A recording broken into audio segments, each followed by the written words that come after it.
年素月浓，萧瑟晨风，恍若还是缄默片中。静心听花落，无虑不谋，所去处可是我所求。一你去荒流，江山与江山不同，乾坤无念不肯生动。并肩看苍穹，岁月比岁月浓稠，一眼可抹上暗空。荒唐人世中，谁是我？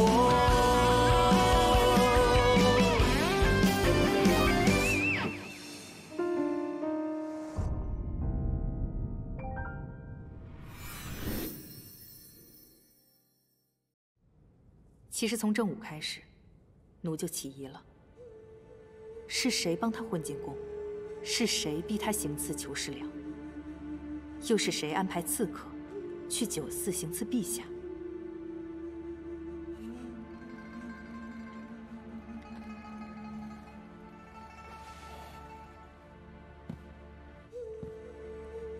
你想说，都是裘言之所为？是。裘世良怀疑紫衣局，便安插正午进来。谁知真正的训练是在御珍坊，紫衣局本身就没有异样。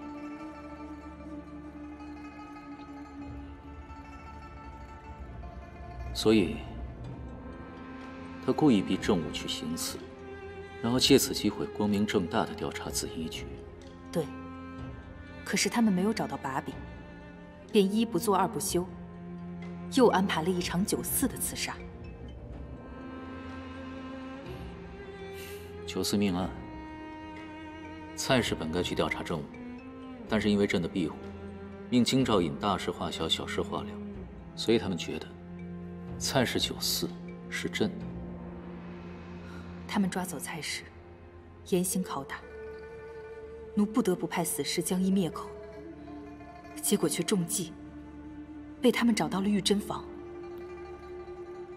朕的账目当中呢，有很大一笔钱都流入了蔡氏酒肆。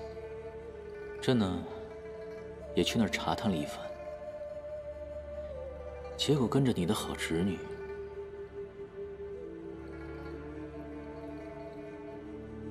也到了御珍坊。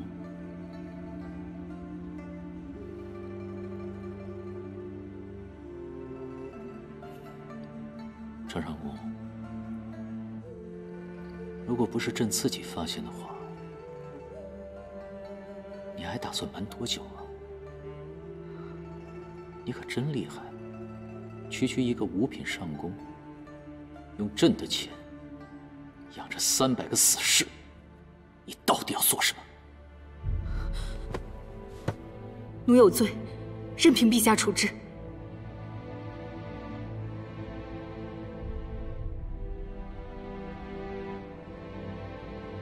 待鱼儿好了之后，将御珍坊交由他来接管。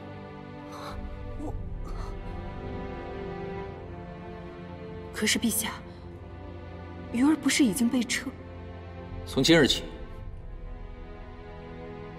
恢复程若愚的官职，并掌令紫衣局和御珍坊，成为真正的执剑人。是。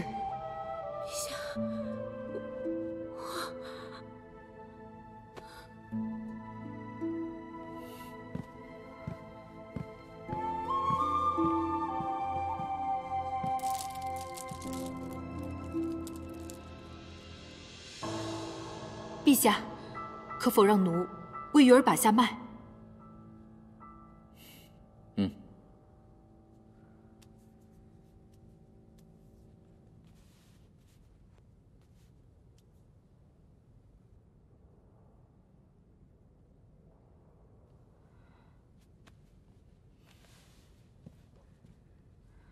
奴医术粗鄙，怕是无能为力。但奴有一主意，不知当不当讲？说。光王殿下医术高明，不如让奴带鱼儿去他那儿医治。行，朕自己会带他去。陈长公，从今日起，你就在紫衣局里好好养病，你可以回去了。是。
佛见笑，啊，这株草的名字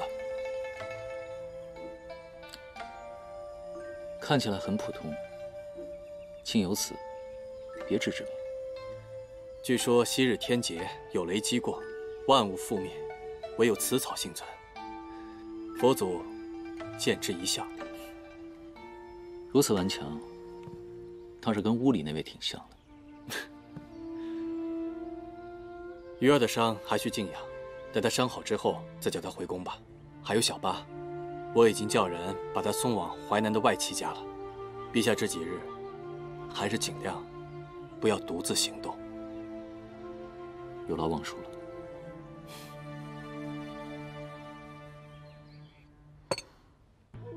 不喝了。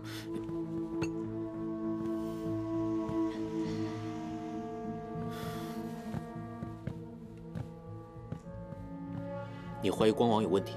我想来想去，紫衣局跟将旗营斗，李岩跟爹爹斗，最大的受益者就是光王。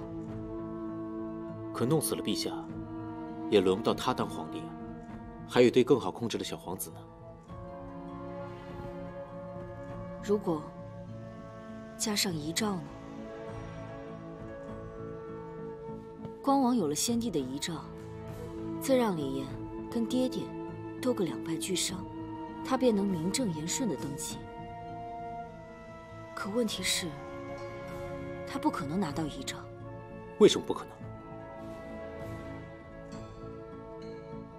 他拿不到遗诏，便会认为遗诏在爹爹手中。可公公手里没有遗诏，这事我们知道，但外人不知道。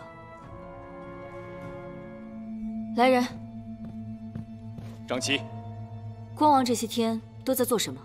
禀长其人，光王除了养养花草，没有踏出草庐半步。他身边仅有一名随从，名叫袁都，偶尔下山采买日常所需。是。既然光王有嫌疑，那就去试探一下吧。当年我决意隐居山中，先帝问我为何，我答曰：远离纷争。那时候的先帝虽被软禁，却无性命之忧。可陛下不同，陛下自登基来，屡遭险境，可知为何？为何？2个原因：一，您会我；二，您是我。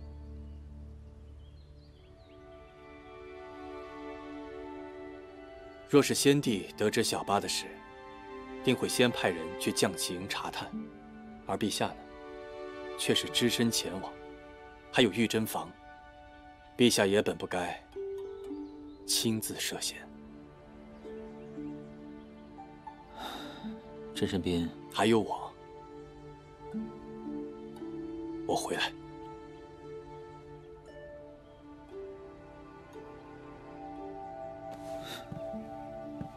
王叔，你此话当真？不过陛下，此事不可操之过急，需择机择日。王叔，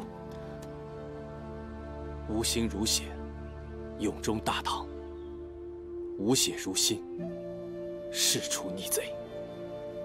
多谢王叔。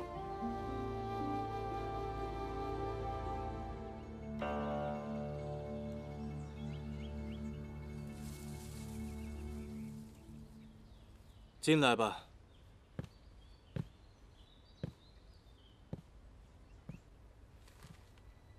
既然来了，就坐下喝杯茶吧。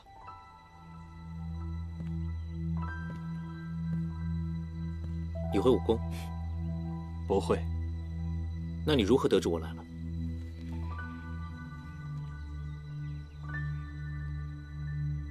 万物皆有灵，草木亦有心。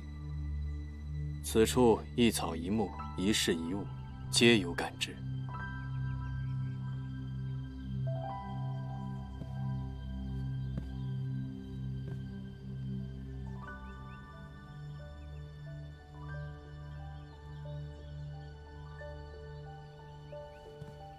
有毒。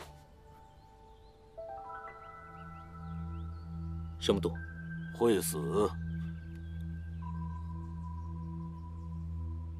右马哥，你怎么在这儿？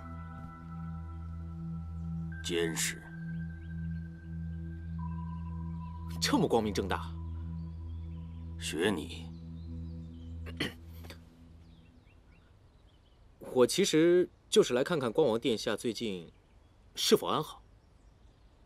劳烦您惦记，麻烦回去禀报长齐大人，就说小王一切安好，并无任何不轨之举。有没有不轨之举，您说了不算，我们说了才算。没有。哎，右马哥。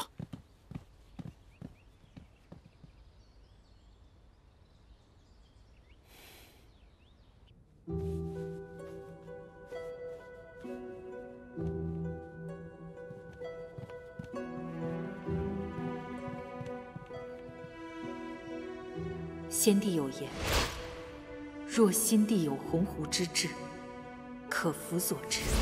无心如血，永中大唐；无血如心，事出逆贼。他们说的话，你信吗？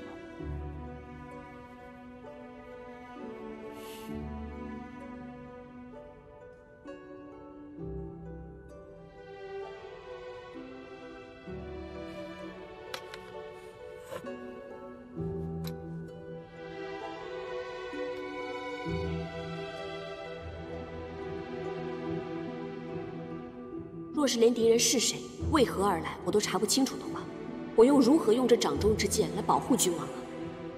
为了保护君王的安全，为了避免您再次被刺杀，这是执剑人应该做，也必须要做的事。他们说的，朕都不信。但是你不一样，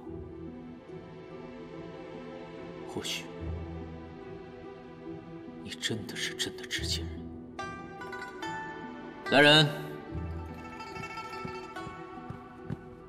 陛下，找能人修复此剑，一定要一模一样。是。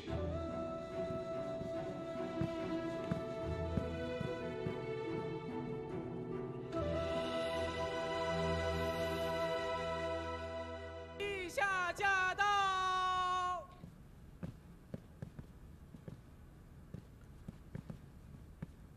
见过皇祖母。来，坐。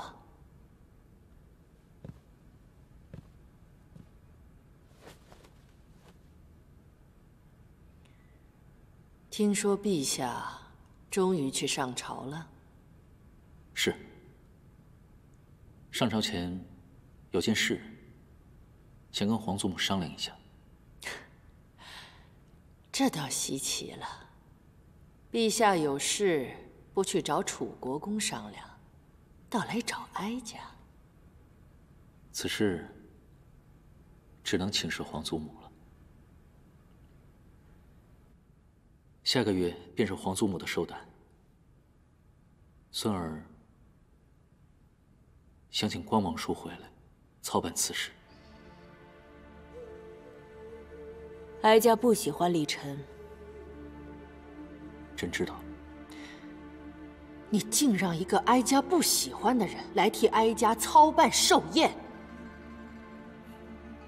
皇祖母，孙儿也知道，当年光王叔的生母背叛了你，才有的光王叔，所以您一直不喜欢他。难道你喜欢他？这些年来，外头的流言可谓是精彩的很呐。说他才是真命天子，说穆宗和文宗都想把皇位传给他，说是你夺了他的天下。皇祖母，所以才更要让他回来，让全天下的人都看看，到底谁才更像是真命天子。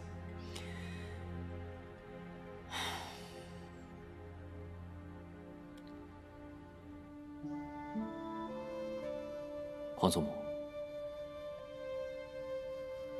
朕需要帮手。是引狼入室吧？但起码这只狼也姓李。关于那些流言蜚语是怎么传出去的，想必皇祖母比朕清楚。没错，是哀家让人散出去的。为什么？就是因为不喜欢他。我想让你父皇杀了他。一个洗脚婢的儿子，如何承得了这般恩宠？父皇没杀他，皇兄也没杀他，朕也不会杀他。孙儿知您不喜，裘世良也知您不喜，所以他必会答应光王叔回京。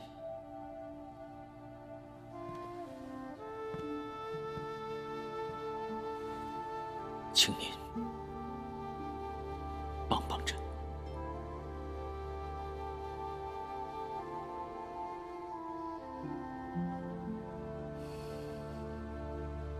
陛下自行决定即可，无需同哀家商量。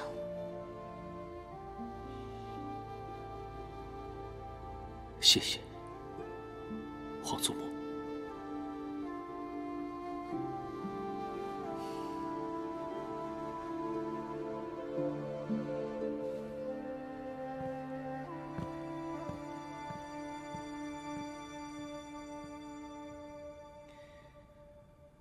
秀姑，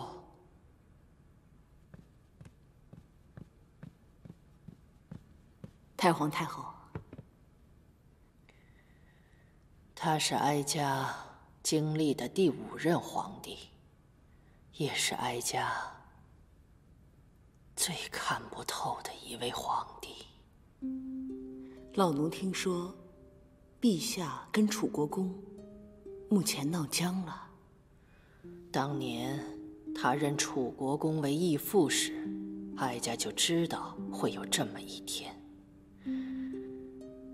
你看清他的眼睛了没？那是一双鹰的眼睛。楚国公自诩为熬鹰高手，但终究会被这只鹰啄瞎眼睛。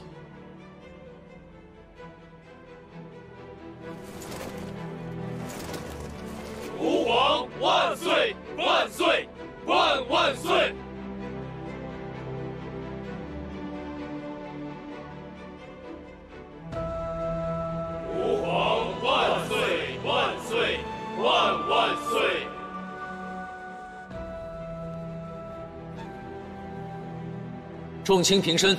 谢陛下。下个月就是太皇太后70寿诞，诸位爱卿，可想好如何操办？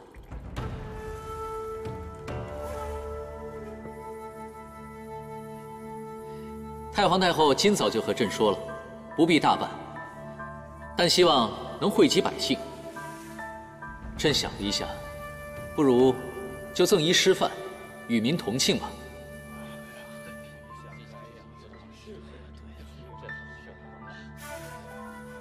可是此事该交由谁来做呢？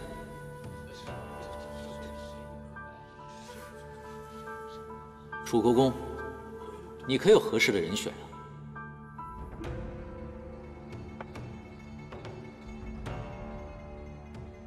老臣岂敢多言？太皇太后的寿诞，理应由陛下来定夺。朕想了一下，不如此事就交给光王叔来做吧。楚国公觉得如何呀？好，那就这么办吧。诸位爱卿，还有何事奏报啊？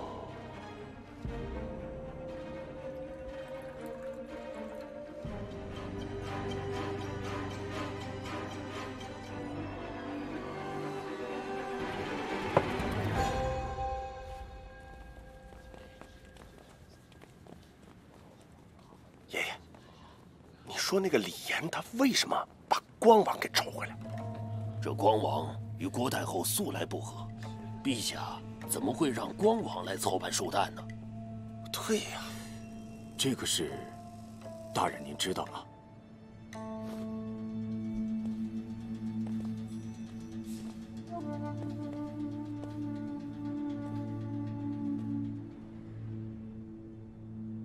传右马。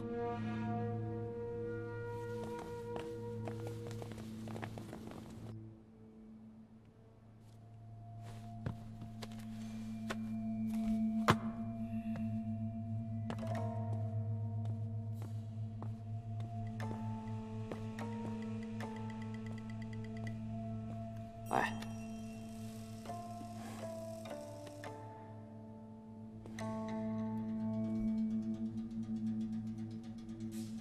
李岩是什么时候和光王通的气呀？昨日未时。你在场？在。真的只是为了太皇太后的寿诞，没有别的目的？没有。好，我知道了。你先下去吧。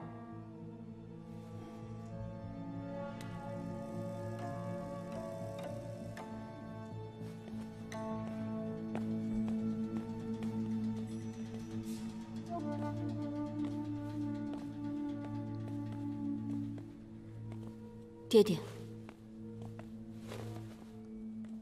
听闻光王的生母是太皇太后的婢女，趁她有孕时爬上了龙床，此事一直是太皇太后的喉中梗。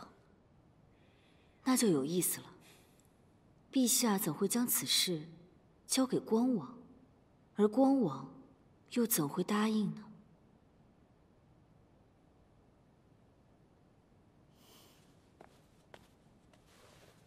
你觉得呢？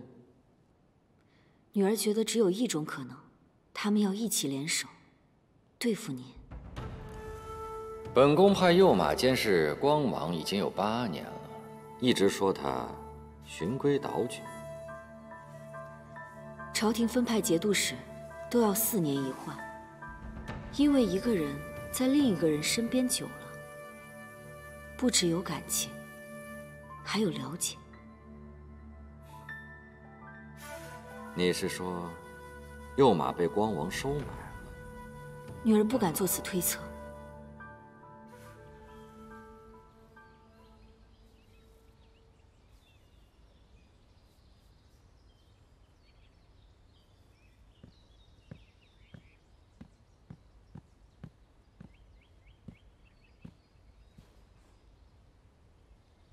有事？告别。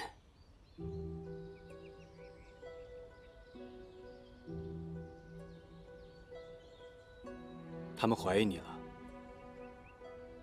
无妨。也难怪他们起疑。你监视我多年，却没有任何异端可以上报的。无愧。是啊，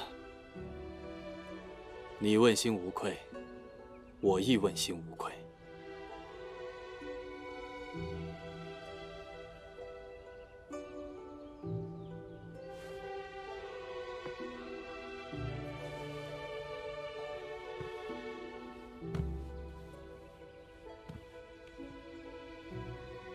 送给你，谢谢你，让我平静地过了这么多年。不要，拿着吧。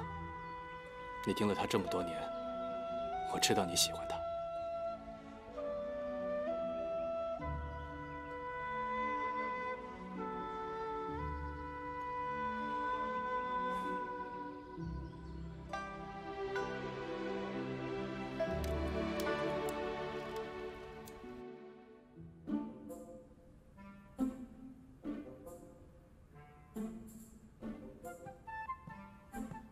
左相大人，左相大人，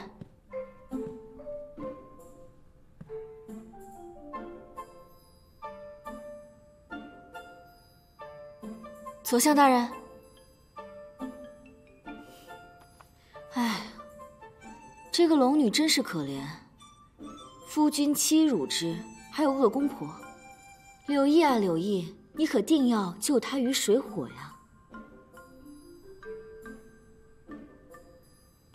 唉，真是可惜，本想将这本新装《柳毅传》送给左相大人，既然他不在，也只好送给别人了。哎，等等！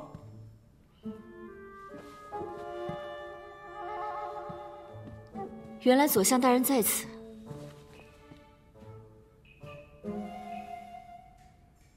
我看看。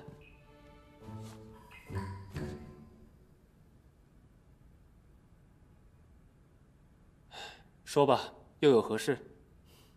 佛见笑。佛见笑。此物根茎有毒，闻之致幻，服之含笑慢死。致幻。中毒之人可自知。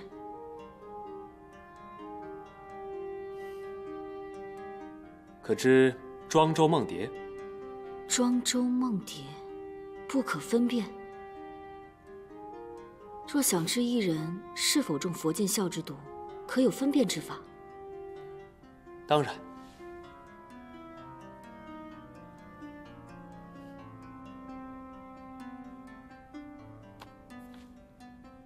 中此毒者与服丹相同，需后续不断。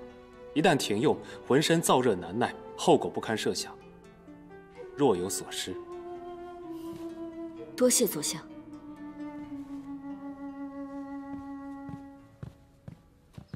不对，哪里不对？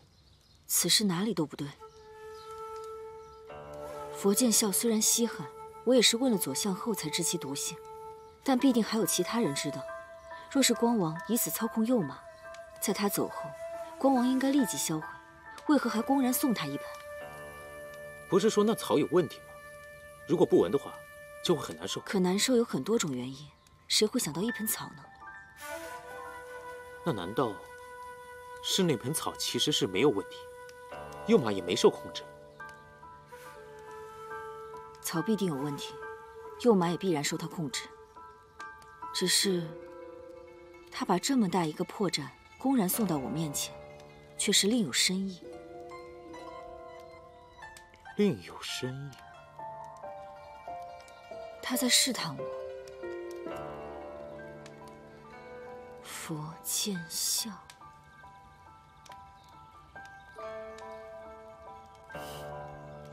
他想见我。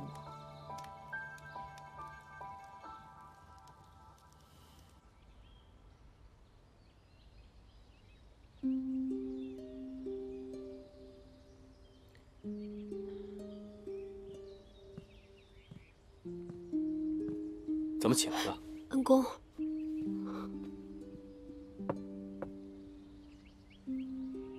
身上还疼吗？不疼了，只是我晕倒之前，陛下正在斥责姑姑，一想到此事，心中不甘。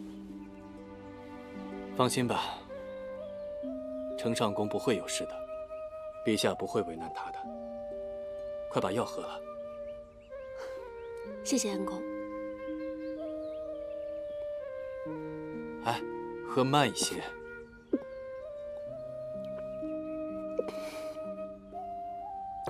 恩公，我的伤几时才能够痊愈啊？你身体底子好，身上的伤并无大碍。可你头疼的毛病，还需要好好调养。程若愚，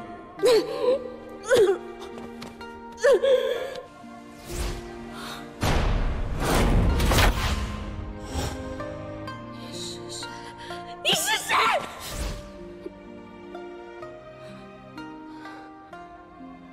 难道真的只是一场梦？恩公，我是怎么来到这儿的？是朕送你来的。陛下。陛下，程若愚，原来你和王叔早就认识。臣曾落入人犯之手，幸得恩公相救，这样才找到了姑姑。一切有为法，尽是因缘和合。我救了鱼儿，鱼儿救了你，皆是因果。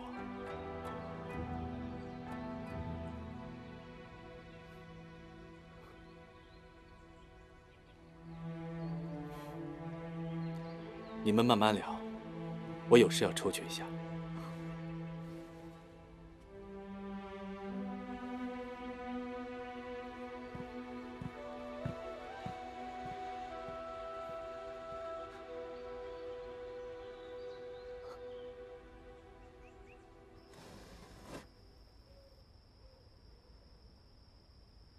你的，我的，打开看看。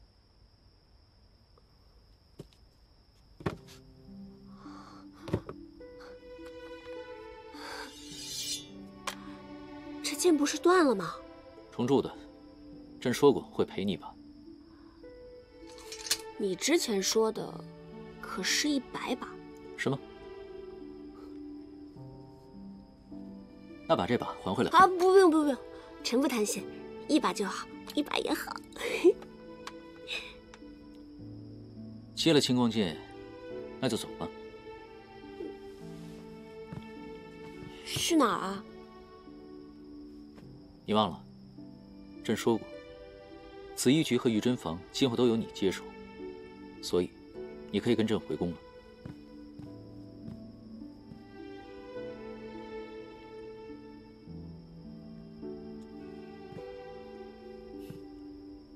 怎么，不想回啊？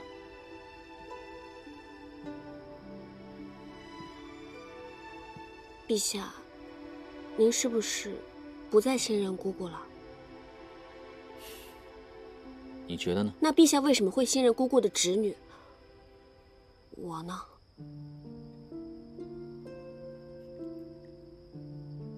你跟你姑姑不一样。朕弃用了程曦，却留下了怀志，也是因为怀志跟程曦不一样。虽然你们是亲属，但朕不会混为一谈的。但是，我没有信心。我入宫成为紫衣局的宫女，不是因为我喜欢，是因为姑姑在那里。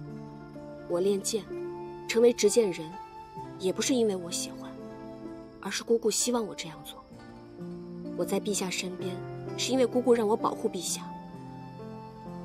我所有做的事情都是为了姑姑。如果姑姑让我对付陛下，所以，你就会对朕执剑相向吗？我不知道，也许会，也许不会。所以，我没有信心。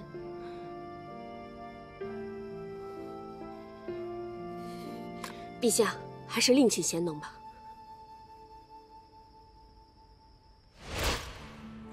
为什么选我？为什么要选我？为什么要选我呢？什么是皇帝？皇帝就是无可选择的人。朕没得选，而武帝，你也没得选。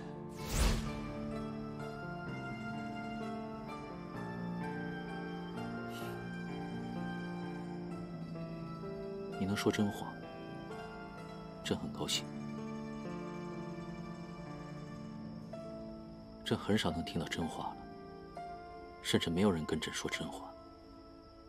既然如此，这把剑你好好保管。陛下，陛下，您不要再一意孤行了。这次的事一定跟阿武有关，一定要查下去啊！朕不需要。可这一次次的暗杀，您真的能忍吗？不是每一次都能平安的。注意分寸。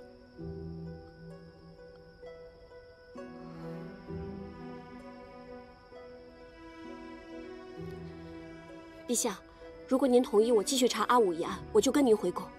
现在只有您能为阿武平反，也只有您才能让姑姑有机会将功赎罪。还有，虽然我不配为执剑人，但是他裘胭脂更不配为掌旗人。紫衣局是我的家，我不能让他落入裘胭脂之手。现在除了我，没有人能帮您对付裘胭脂了。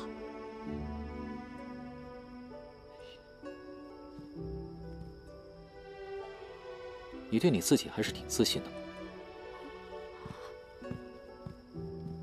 陛下这样说，是同意了。陛下，陛下，您要是答应了的话，能不能告诉我一些事情的真相啊？你想知道什么？阿武真的是您放走的？是。那他知道吗？不知道。朕当着众人的面射了他一箭，他昏迷过去后不久，朕蒙着面把他医好，送出了长安。为什么要手下留情？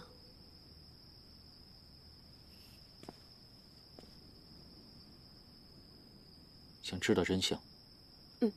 试剑。什么？朕想知道那种特制箭头刻意射偏，导致窒息假死后还能否救回来？为什么？因为这一招成功的话，很有用途。那为什么现在又任由阿武去死？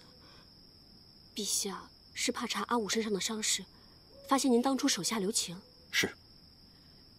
朕赐他活命，他却用来送死。留着何用？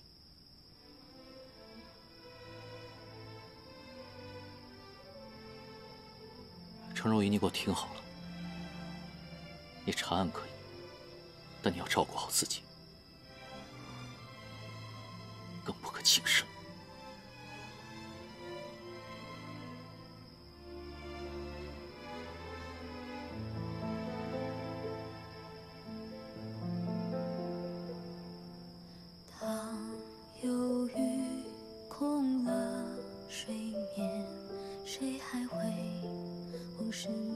你一直看着朕做什么？萤火虫，萤火虫，陛下，你看，是萤火虫。哇，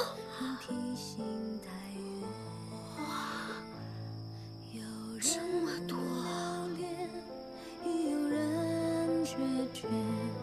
看不清的都在白天，没有边界就没谎言，可沙场从未叫我天边。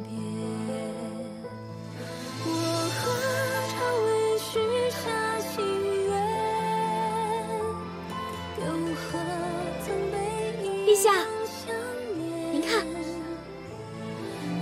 就成危险，眼蒙他脸，看爱恨谁先忘。朕现在只能对你说一半，藏一半。希望有一天，你能真正令朕无所不言。在口鸣腹间，山高水远都不能平白擦肩。我奔在你的流年。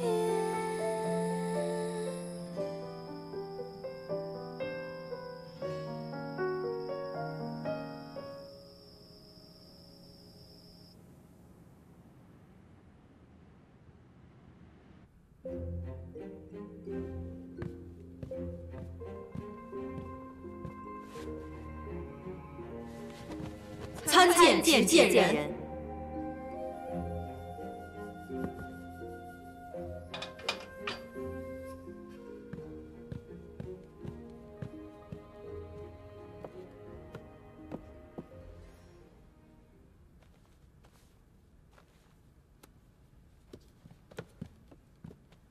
这是玉珍房300人的详细名册。他们在岐山。是。等风声过了，就想个法子弄回京城来吧。那如何让他们听我的呢？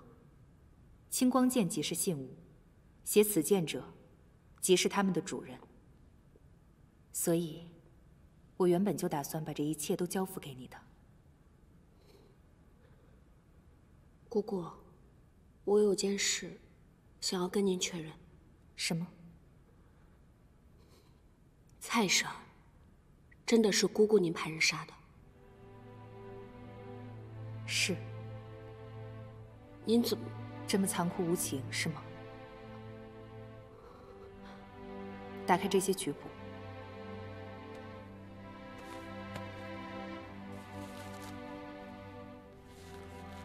为了避人耳目，玉珍房的行动全写成了暗语。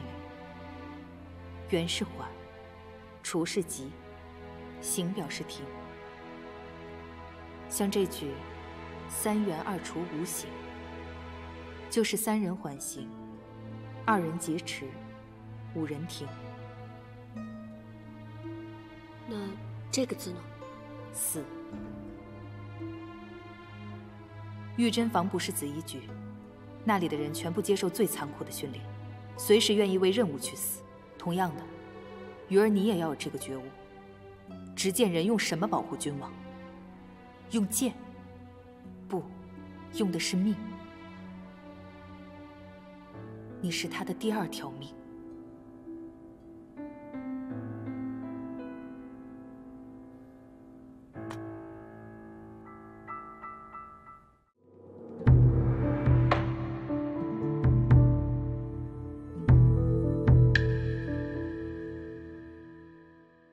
浮生若梦，为还几何？风摇雨落，此心何处停泊？剑起刀割，决斩不断。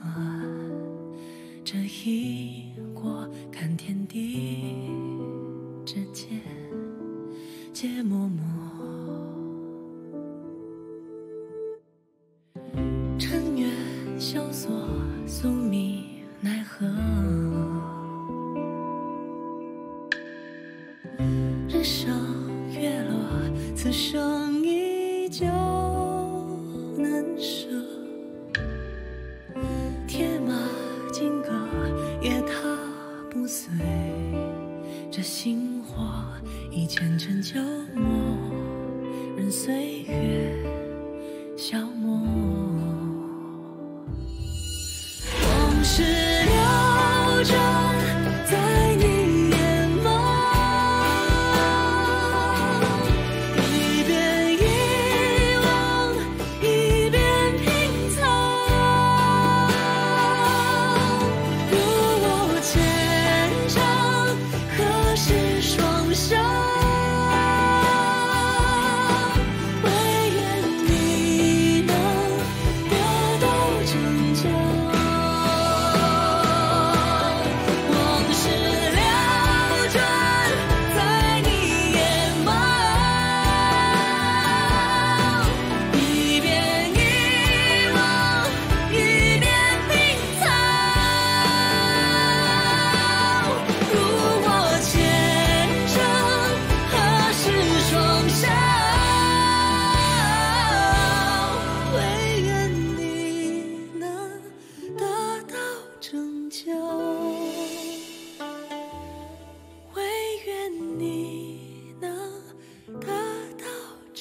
就